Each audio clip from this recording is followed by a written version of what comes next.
Welcome back to Spelling and Word Study. My name is Mrs. Rhodes, and I'm here to get you started on Unit 30, Soft C. Please take a second to gather your materials. You will need your blue book open to page 185. You'll also need some colorful pens, markers, or crayons. Remember, whatever I mark on my board, you should be marking on your page. Please save room for a key as well. If at any point I'm moving too fast, please pause the video to catch up. All right, so we just spent 9 weeks talking about R-controlled vowels. We learned about sounds like R, or, ear. Well, we're going to take a break from that this week, and we're going to move on to what we call soft C and soft G.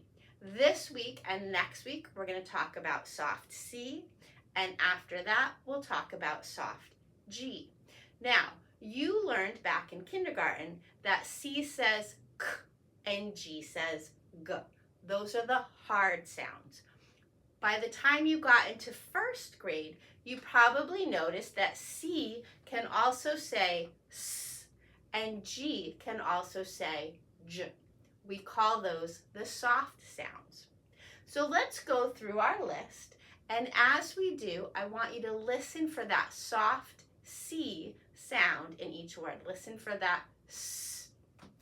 Notice also that all of our words this week have 2 syllables, and therefore I've already used pink vertical lines to break them into syllables: accent, accept, and I've put pink check marks above the stressed syllable. That's the part of the word that we say a little bit louder and stronger. Notice we have a mix of words this week. Some of our words have a stressed first syllable, and some of them have a stressed second syllable. That soft C sound can pop up anywhere.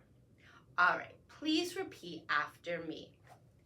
Accent, accept, access, bracelet, cancel, census, central, circle, circus, citrus, cycle, pencil, succeed, success, succinct. Did you hear that S sound in each word? Great. All right, so what I want to do now is I want to draw your attention to all these words that have a double C in them. Now, we're used to double consonants, right? We see double B, double P, double T in the middle of a word all the time. But that letter makes one sound. The interesting thing here is that even though we have a double C, the first C is hard, the second C is soft. Accent. This makes a K, this makes a S. So, let's choose a color, and let's put a box around this. And we're going to remind ourselves that when we see that double C, the first sound is going to be K, and the second sound will be S. We see that again in accept. K, S. We see it again in access. K, S. Okay, if we go all the way down here, that pattern shows up again in succeed. We've got the K followed by the S sound, the hard C, and then the soft C. We see that again in success, and again in succinct. Now, that's not always the case. You've seen this word before. Accuse, or this word, account. In both of those words, even though we slice between the C's, they both make a K sound, okay? That has more to do with the vowel that comes after, right? Because we have CU, which is always hard, and CO, which is always soft. In the words that we just marked, they're always followed by an E. Yeah, just E. O or I. And we know that C followed by E, I, or Y is always soft. All right, so over here, blue box equals C, C, and that's going to make a k sound. We're going to hear the hard C and then the soft C. Okay. Let's see. Next, what I want to do is I want to go through and look at those soft C's, because just remember, as a review, soft C is always followed by E, I, or Y. If it's followed by A, O, or U, it's going to make a k hard sound. Okay, so let's choose another color. And let's look for all of our words that have C followed by E. So we see that right here in accent. We see it in accept. And we see it in access. Okay? Now, in these words, we do hear the E sound. In accent, that's going to be a short E, sound. In accept, it's also going to be a short E sound. And in access, we're going to hear that short E as well. Okay? So that E has two jobs. It's softening the C, but it's also keeping its own short E sound. Now, in bracelet, we have that E, but it's silent. We don't hear that E. That E is there to make the A long and the C soft. Okay, so this is a silent E. In cancel, there's that E again, but instead of making the short E sound, it's making a schwa. Remember that symbol? The cancel. And that's because it's in the unstressed syllable, right? In accept, it was in the stressed syllable. And in accent and access, we stretched out that short E sound. But in cancel, it's making a schwa sound. Okay, in census, it's making a short E. In central, it's making a short E. In, where are we? Succeed, it's actually making a long E sound because we have our EE vowel team. In success, it's making a short E, and that's it. Okay, so we have 1, 2, 3, 4, 5, 6, 7, 8. I thought there was a 9th one. Anyway, we'll catch it. But we have all these words that use CE, which is going to make a S sound. But notice that E is sometimes going to be short, sometimes going to be long, sometimes going to make a schwa sound, and sometimes it's going to be silent. So that's a lot to process. Okay, so that's CE. Let's look for CI words now. We see right here in circle, there's our CI. We see it again in circus. Notice in both of these words, the CI, that I is not making a short I sound, it's making an sound because it's controlled by that R, right? So we have sir, sir. Here, it's making a short I sound in citrus. Here, in pencil, it's making a schwa sound, that pencil, right? We've talked about these IL and EL endings earlier this year. And then in succinct, it's making a short I sound. Okay, so over here, anything I underlined in purple is using CI to make that S sound. So that I is softening the C, but it's also being used to make an sound or an I sound or an schwa sound. Okay, so CE makes a sound. CI makes a S sound. And what's the third combination? Yeah, CY. So we see that right here in cycle. Okay, CY tells us that the C is soft. The Y here is actually making a long I sound. Cycle. Now sometimes it makes a long E sound in a word like fancy, there's that E sound, or ice, E, there's that E sound, okay? But just a quick review, if it's in an unstressed syllable, it's making the E sound. Here, because it's in the stressed syllable, it's making a long I sound, okay? All right, so we have all of that. Before we go through all of our vocabulary, oh, wait, I'm sorry. Brown equals CY, which also makes a S sound.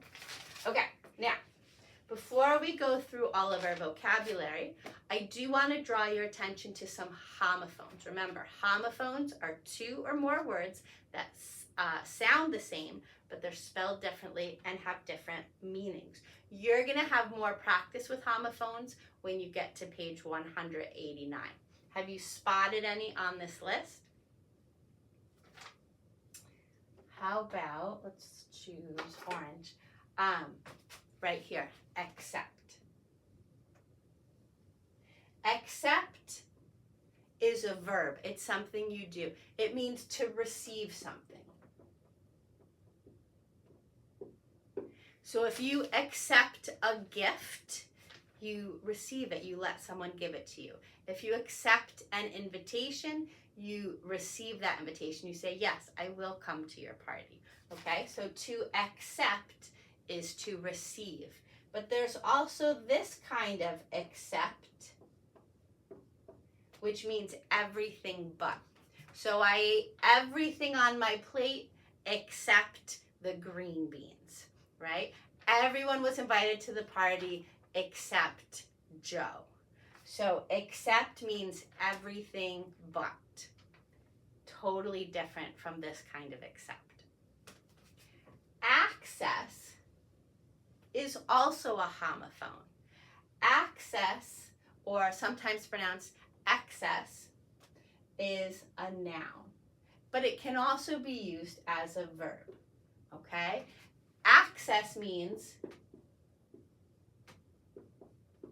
a way in, okay? Or if you access something, that means you find a way in. So we could talk about physical access. So if you think about buildings that have stairs leading up to the front door, they often have a ramp to allow people with wheelchairs access into the building, right? People in wheelchairs can access those buildings using ramps. That's why they're called wheelchair accessible. Okay, so that's one kind of access where you physically have a way in. But there's another kind of access too, like if we're talking about the internet or our bank account. You shouldn't give people access to your bank account, right? That's why everything's password protected, right? When you tell people your passwords, now you're giving them access to all your accounts. You're giving them a way in. Okay, so that's one kind, but there's also this word, right? Sometimes people pronounce them differently. Sometimes they pronounce them the same, but this is excess, and that means too much, right? So like a little bit of sugar in our diet is fine, but we shouldn't eat candy in excess. Like that's too much, okay? So access, excess, excess, excess, however you pronounce them, those are homophones. You're gonna find more soft C homophones when you get to page 189. You're gonna see words like peace and peace, which should be a good review for you. You're gonna see words like censor and censor, sense, and sense. Okay? So, anything I circled in orange is a homophone. Okay, one more thing I want to tell you about. When you get to page 188, you're going to have practice with a new Latin root. And that root actually has 3 different forms. It's CESS, C-E-S-S, CEED, C-E-E-D, and what was the third one? Oh, CEDE. Anytime you see a word that contains any of these 3 chunks, it has something to do with going. Okay? So, let's go back to excess. Let me choose a new color. Remember I told you that if you have access to something, you have a way in, a way to go. You can go in this way, right? So access has to do with going in. If you look at the word succeed, there's that chunk. If you succeed, it means you meet your goal. You have figured out a way to go forward to get to your goal, right? And if you reach, so to succeed is a verb, and it means reach your goal. But it has something to do with going, right? Because you're going forward, you're going towards your goal. If you achieve success, that's a noun. There's that same root. Success is the accomplishment of a goal. You have gone there. You have gotten there. So success is accomplishment of a goal. You have met success. Okay? So CESS, CEED, and then this kind of CEED. Those are all roots. Okay, it's all part of a Latin root that has something to do with going forward. Think about a word like proceed, right? If you may proceed, that means you may continue, you may keep going forward. Think about a procession, another word for a parade, right? During a procession, everybody processes. They all move forward. Think about, we talked about success, like meeting your goal, but also you can use words like a successor, right? So if the president of a company is stepping down or retiring, they're going to name their successor, the person who will go after them to take their role. Okay, so when you get to page 188, here's your word bank. All of the words here have CESS, CEED, or CEED. And then down here are the definitions. Notice the word go or going is in every definition. So use what you know about parts of speech. Use your background knowledge to match each definition with a word from the top. Okay. All right, very quickly, let's make sure we know what the rest of our words mean. So an accent, that's a thing, right? That is a way of talking, right? So many people around the world speak English, but depending on where you live, you might speak with a different accent, which means the way you pronounce the words might sound different. So accent has to do with the way of speaking and pronouncing words, okay? Every language has different groups of people pronouncing the words differently, and so each group of people has their own accent. Okay, we talked about accept a bracelet. You know what that is, a piece of jewelry you wear around your wrist. To cancel something, that's a verb, it means to stop or end it. So if I have a magazine subscription, but I never have time to read the magazine, or I don't like the magazine anymore, I can cancel my subscription. I stop it, I end it. A census is a thing, it's a noun. Every 10 years here in the United States, by law, we have to complete a census, which is a way for the government to collect information on who's living in the country. So every household has to fill out this census, and it asks questions like, how many people live in your house? What are their ages? What are their jobs? Things like that. So a census is just a gathering of info. And it's not just the government that might do a census. Sometimes local towns will collect information about the people who live in that town. For instance, when I was in college, I got paid to go door to door to complete a census for my town because they were trying to figure out how many babies and toddlers were living in our town so they could start planning for future kindergarten and first grade classes. They wanted to make sure they had enough rooms and teachers, so they completed a census, a gathering of information. Central is a describing word. It's an adjective.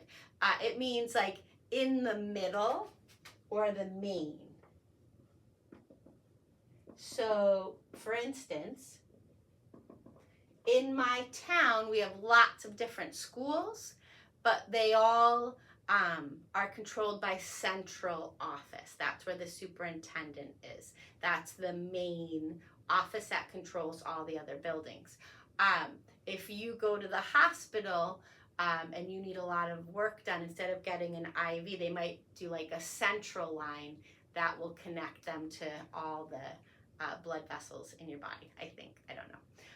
So when you think of central, think of main, in the middle, kind of usually the thing that controls everything else. You know what a circle is. That's a noun, right? A round shape. A circus is a thing. There's usually a traveling circus. It might come to a city near you, and there will be clowns and acrobats, maybe some animals, so it's a form of entertainment. Citrus is another describing word. It describes fruits that are juicy, so oranges, lemons, and limes, those are juicy.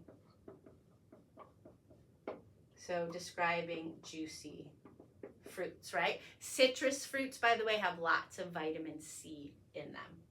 A cycle is a thing. Think about a life cycle or the water cycle. It's something that goes around and around, right? Think about a bicycle, right? Bi means two. It has two things that go around and around, which are called wheels, right? A tricycle has 3 wheels that go around and around. So a cycle is something that just keeps going around and around. A pencil is a writing utensil, something you use in school. We talked about CEED and success. Our last word is succinct. This is a great word to know. It is also a describing word.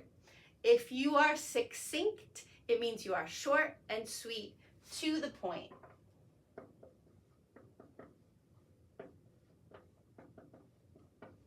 Your goal as a writer is to be succinct. You don't want to use 10 words when you could use 3 words, right? So you could say, the lady that gave birth to my uncle's brother, or you could just say, my grandmother, right? So succinct means brief, short, to the point. We want to be succinct when we're talking or when we're writing, because if we're not succinct, people get confused, they lose interest.